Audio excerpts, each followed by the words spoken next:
Halo, salam e-commerce dengan saya Dr. Hendra. Hari ini kita membahas mengenai konsep pemasaran dan periklanan e-commerce ya. Lanjutan dari yang kemarin dulu, kita mulai dari nomor 5 dan nomor 6, yaitu strategi dan tools pemasaran periklanan dan pemasaran multi-channel ya, multi saluran. Jadi yang pertama, strategi dan tools pemasaran dan periklanan. Harus diperhatikan bahwa saya pemasaran digital commerce, e-commerce ya, dan juga periklanannya, inilah beberapa strategi dan toolsnya.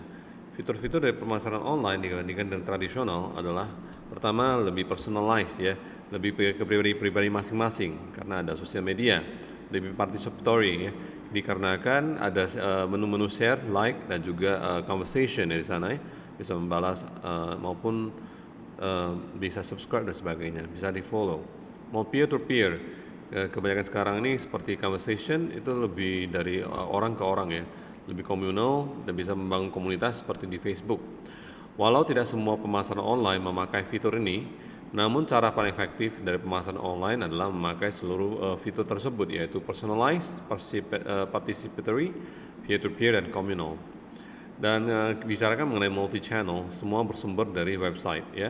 Semua bersumber dari website, baik dengan tradisional online marketing yaitu affiliate, email, display, search engine itu juga harus mendukung website kita. Baik dari search social networks, blog, video games, itu juga social marketing juga harus mendukung website. Application, tablet sites ya juga termasuk ya, masuk ke web, nantinya ada hubungan dengan website kita. Baik offline marketing, baik televisi, radio, newspaper juga sama, surat kabar. Nah, apakah orang yang kaya dalam beriklan itu sangat berbeda ya satu sama lainnya? Apa yang membedakan pemasaran yang mewah dibandingkan dengan pemasaran eceran yang biasa-biasa saja umumnya? Nah, apakah tantangan dari yang dihadapi oleh para peritel mewah dalam membawakan brand mereka ya, cara mereka penampilannya dan juga perasaan mereka dari toko-toko mewah tersebut menjadi website. Bagaimana apa sih tantangan mereka ya?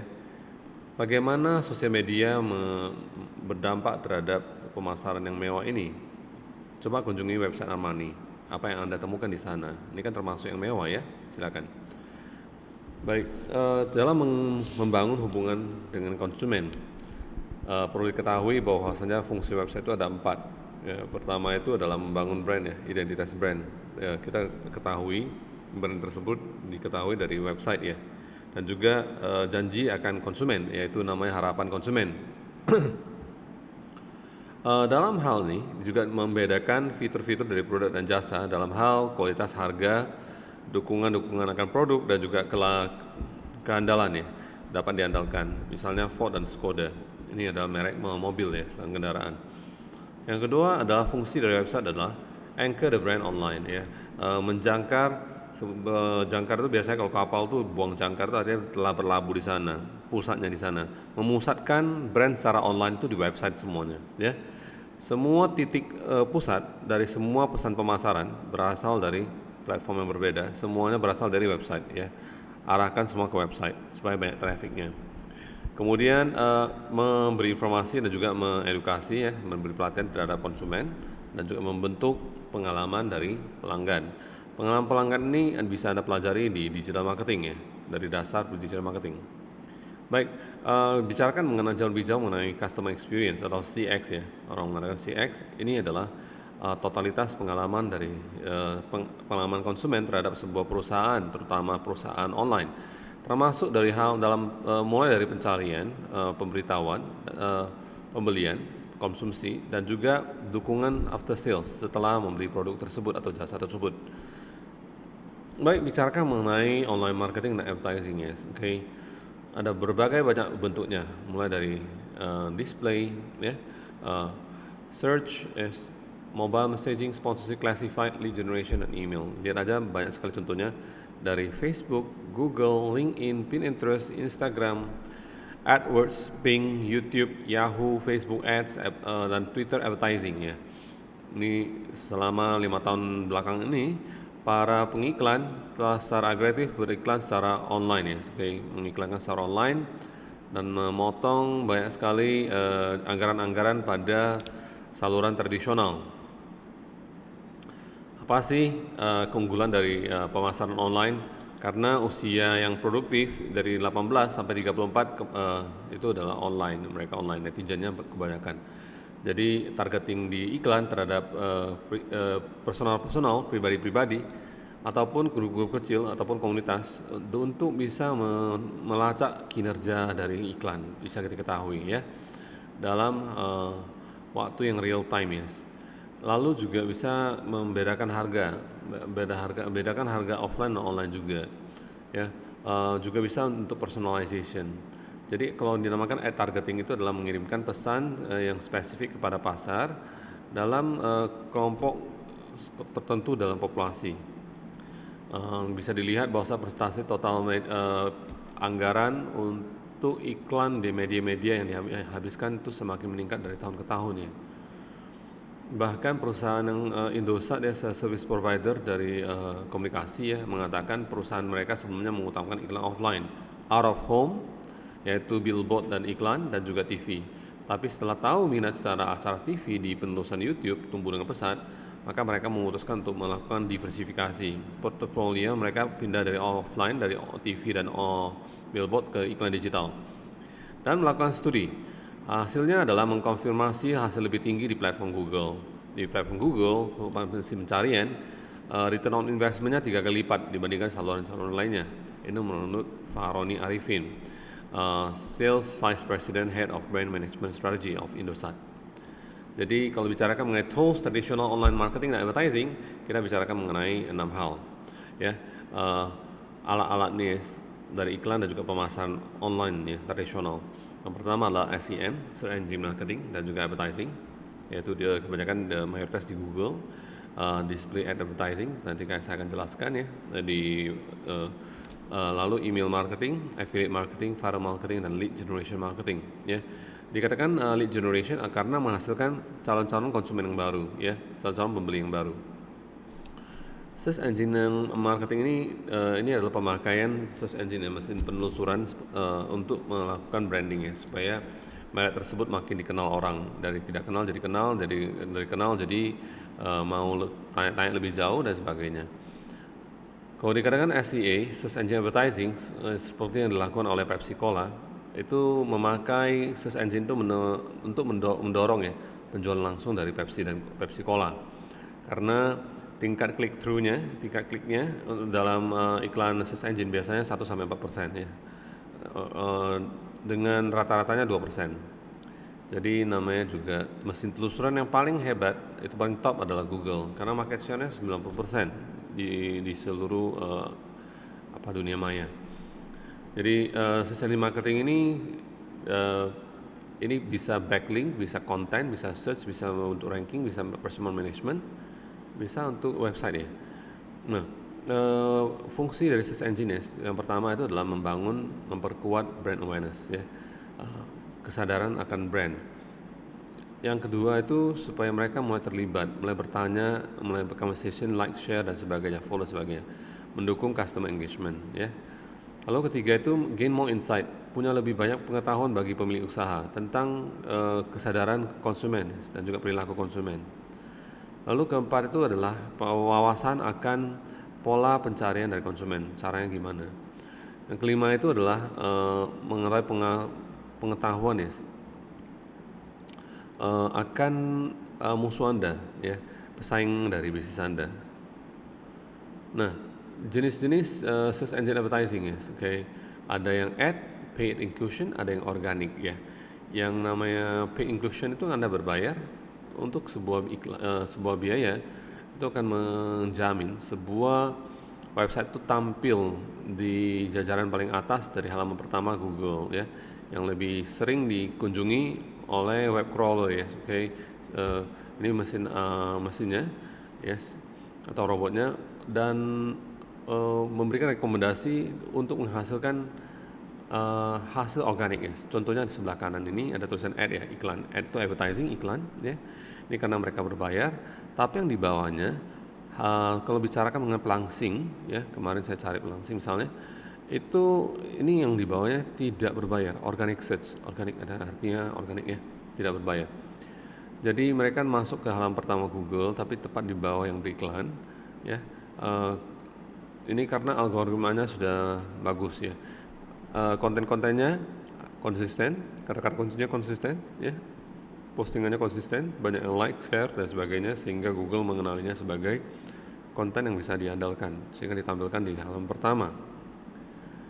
Lalu pay per click ya, PPC ya, search ad, iklan pencarian pay per click ya. Ini adalah jenis utama dari iklan mesin cari ya. Yang pertama itu adalah keyword advertising, iklan kata-kata kunci ya, hashtag ya. Para pedagang biasanya membeli kata-kata kunci ya dalam proses namanya proses tawar menawar pada pencarian situs mereka. Dan ketika konsumen mencari kata itu, maka iklan mereka akan muncul pertama di halaman pertama ya. Biasanya ada tulisan berbasis teks ya, kayak di sebelah kanan. Tapi kadang-kadang juga paling halaman paling atas juga ya, kalau aku pakai Google AdWords ya.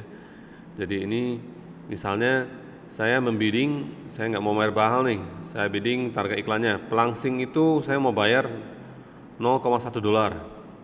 Rupanya ada yang bayar 1 dolar. Ya, dia punya duluan, budget dia 1.000 dolar. Dia habiskan dulu 1.000 dolar itu ya. Setelah 1.000 dolar habis, ada nggak yang lebih besar dari 0,1? Ada, 0,3 dolar. Oh, perusahaan lain lagi, pelangsing, oke, terserah dia. Setelah budget dia habis, maka budget saya yang belum habis ini mulailah tampilan saya di halaman depan, gitu ya, 0,1 dolar itu ya. Lanjut, network keyword advertising ya, namanya iklan konteks ya, isi. Jadi publisher ya, orang yang mempublikasi menerima iklan yang diletakkan oleh Google di website mereka. Kan banyak ya, ada apakah website, apakah blog, mereka menerima supaya iklan-iklan ditampilkan di website mereka ataupun halaman dari apa mereka ya, blognya mereka. Mereka mendapatkan biaya loh itu ya, mendapatkan penghasilan. Apalagi dapat klik ya, oke, Google AdSense ini lumayan sekali ya.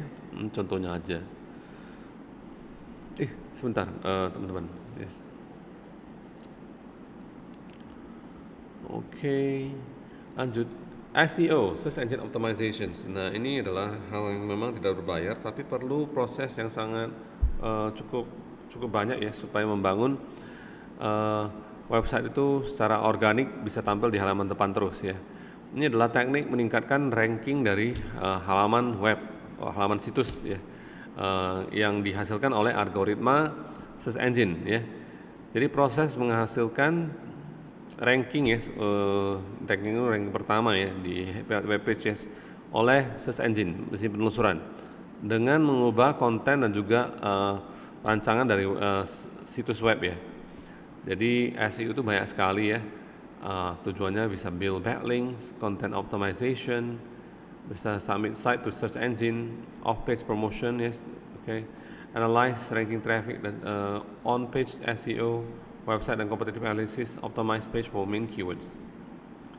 Lalu juga bicarakan mengenai social search, yes, okay, banyak sekali, ada Tumblr, YouTube, Instagram, Google Plus, yes, Twitter dan sebagainya.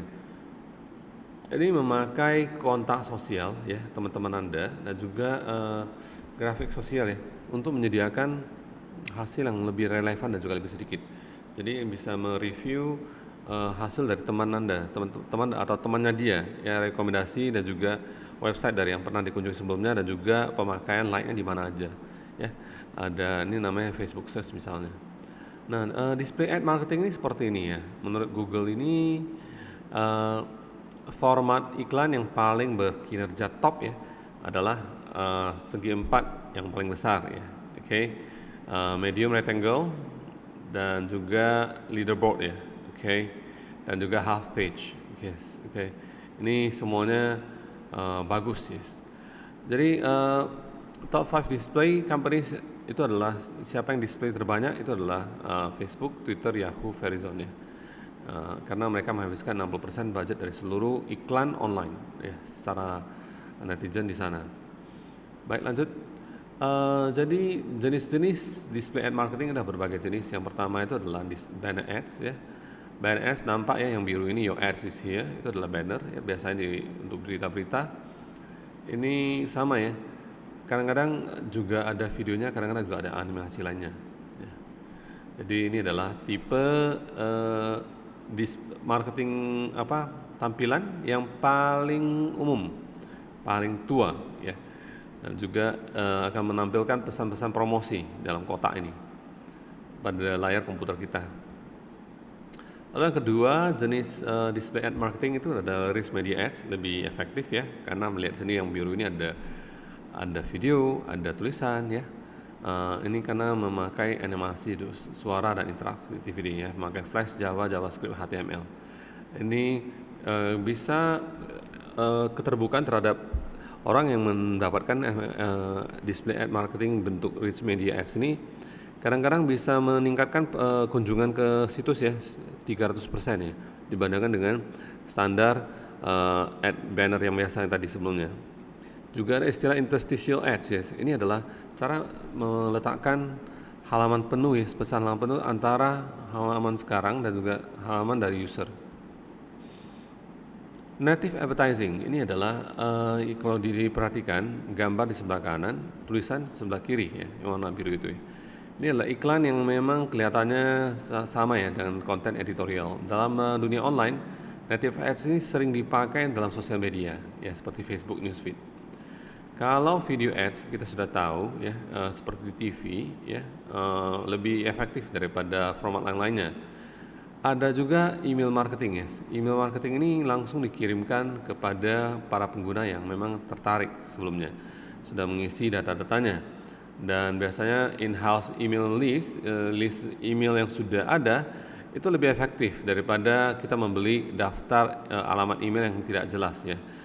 Belum kita kenal sama sekali perilakunya dan mereka tidak setuju kita mengirimkan email, bisa-bisa dilaporkan spam. Benefitnya termasuk yang pertama, ini tidak mahal, dari email marketing tidak mahal, dan juga high response rate ya, biasanya sangat sedikit sekali. Click through-nya 3-4% cukup tinggi dibandingkan dengan search engine advertising tadi ya. Juga mengukur dan juga men-track respon-respon dan juga personalisasi dan juga targeting. Ada 3 tantangan utama ya, yaitu bisa dianggap spam, yaitu email sampah ya, yang tidak dikenal sama sekali. Juga bisa difilter oleh software anti spam kalau mereka install di dalam komputernya. Lalu juga hal ketiga adalah tantangannya adalah ketika email list yang dibeli itu targetnya sangat kacau balau ya. Tidak tertarget dengan bagus ya. Lalu memasuki affiliate marketing. Apa sih affiliate marketing tersebut? Jadi begini, affiliate affiliate dulu meregister dari website kita supaya menjadi tenaga salesperson tambahan kita. Mereka akan dapatkan sebuah referral. Referral mereka itu iklankan di mana-mana sehingga kunjungan datang ke website kita melalui referral yang kita kasih ke mereka ya, mereka iklankan. Lalu consumer klik dan lalu mereka membeli ya. Akhirnya ada tracking, mereka melakukan pembelian, kita dapat uang, affiliate kita memberikan uang kembali kepada affiliate, dapat komisinya, itulah affiliate ya. Jadi komisi yang dibayarkan kepada website lain atau tenaga pemasaran ya melalui website iklan di website ya. Dan mengirim konsumen kepada website dan melakukan pembelian. Jadi pemasaran affiliate ini biasanya melibatkan hasil kinerja ya, berbasis kinerja, bayaran berbasis kinerja. Jadi tenaga sales atau pemasar affiliate ini atau jaringan affiliate ini mendapatkan bayaran hanya ketika pengguna mengklik pada sebuah link untuk membeli sebuah produk. Jadi pengiklannya akan membayar affiliate tenaga sales ini untuk biaya yang mereka beli sesuai dengan janji mereka 30% misalnya.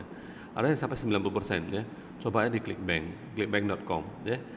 Bisa jadi affiliate marketing. Banyak orang jadi kaya karena berhasil di clickbank marketing. Di clickbank. Ini kita kembali ke sini. Either on a per click basis, ada yang berbasis klik, ada yang berbasis persentase apakah berapa yang mereka habiskan dari situs yang iklan tersebut ya. Amazon sendiri punya program afiliasi yang sangat kuat. Amazon nggak boleh ya. Kalau di Indonesia namanya Ratakan ya, kalau nggak salah Ratakan.com itu afiliasi ya. Banyak orang Indonesia dapat duit dari sana. banyak sekali situs afiliasi yang memang bisa dipercaya. Itu mereka bisa menerima 10% dalam biaya iklan ya, oke, sebagai dari referral mereka produksi.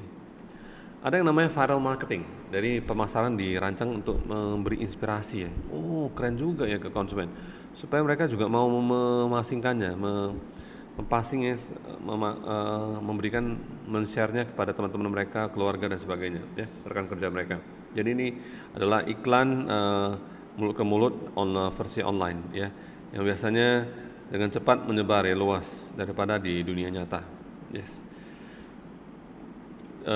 Apa sih keuntungan dari customer referral? Mereka mereferral kemana-mana ya, mereka menyebar kemana-mana karena sehingga customer database itu meningkat ya. Kedua itu tidak mahal ya, murah meriah karena bisa mendapatkan ya konsumen ya yang melakukan semua pekerjaan tersebut ya. Oke, brand tersebut bayangkan ya disebarluaskan lalu jadi viral ya. Oke, pangkatnya pangkat 2, pangkat 3 gitu ya. Lalu cenderung untuk memakai dukungan online yang lebih, layanan dukungan online yang lebih sedikit ya, oke. Sehingga mereka biasanya menanyakan kembali orang yang memberikan pesan tersebut gimana. Jadi banyak dukungannya. Mereka memakai banyak media ya, saluran-saluran, venues. Contohnya adalah email, sosial media dan sebagainya. Terminologi terakhir itu adalah lead generation marketing ya, pemasaran menghasilkan lead generation ya, oke. Ini memakai kehadiran e-commerce di berbagai tempat untuk menghasilkan leads ya, calon pembeli kepada bisnis yang nantinya akan bisa dikontak lagi ya, dan bisa diubah kembali menjadi konsumer kembali. Jadi layanan ini dan juga tools untuk mengumpulkan, mengelola dan juga mengubah mereka jadi calon konsumen. Yes.